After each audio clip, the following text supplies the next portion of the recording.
দেশের মানুষ বাংলাদেশকে আরেকটা গাজায় পরিণত হতে দিতে চায় না এবং যুদ্ধ দেখতে চায় না উল্লেখ করে বিএনপি মহাসচিব মির্জা ফখরুল ইসলাম আলমগীর বলেছেন, আরাকান্তের সাথে যোগাযোগের জন্য মানবিক করিডোর নিয়ে ইউনূস সরকার যে সিদ্ধান্ত নিয়েছেন তা সকল রাজনৈতিক দলের সাথে বসে সিদ্ধান্ত নেওয়া উচিত ছিল।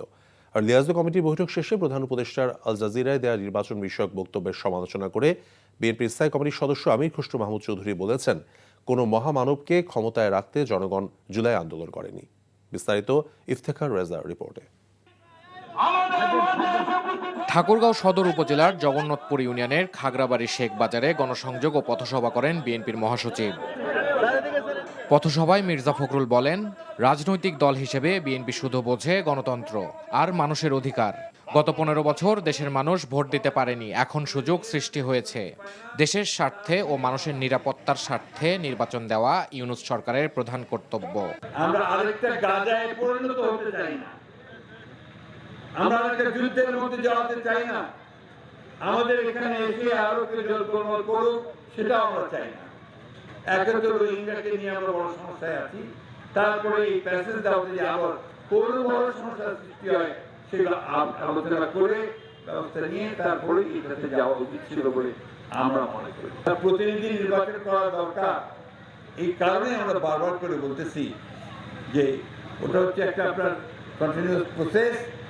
এই নির্বাচনটা খুব ইমিডিয়েটলি করা দরকার, দেশের স্বার্থে, দেশের নিরাপত্তার স্বার্থে, দেশের মানুষের স্বার্থে।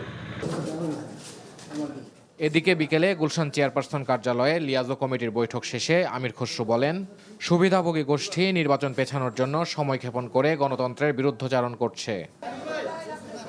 ইতিমধ্যে দেশের প্রায় 50টি দল ডিসেম্বরের মধ্যে নির্বাচন চায় বলে জানান তিনি। 16 বছরের যুদ্ধটা ছিল গণতন্ত্রের জন্য, বাংলাদেশে গণতান্ত্রিক অর্ডার ফিরিয়ে আনার জন্য, জনগণের ভোটাধিকার ফিরিয়ে আনার জন্য, জনগণের মালিকানা ফিরিয়ে আনার জন্য। যেই সরকার জনগণের ভোটে নির্বাচিত হবে তারা জনগণের কাছে দায়বদ্ধ থাকবে। কোনো মহামানবকে বাংলাদেশের দায়িত্ব দেওয়ার জন্য বাংলাদেশের মানুষ নির্বাচনে, এই বাংলাদেশের মানুষ আন্দোলন সংগ্রাম করে নাই, ত্যাগ স্বীকার করে নাই। আর কোনো মহামানব কোনো দেশের গণতন্ত্রের সমাধান দেবে তার জন্য বাংলাদেশের জনগণকে অপেক্ষা করতে হবে, এটা বিশ্বাস করার কোনো কারণ নেই। লিয়াজো কমিটির বৈঠকে ন্যাপ ভাসানী, পিপলস পার্টি, আমজনতা পার্টির নেতারা অংশ নেন। Iftekhar Reza, NTV news, Dhaka. Bundle থাকলে প্রতি সেনমানিতে টাকা বাঁচবে।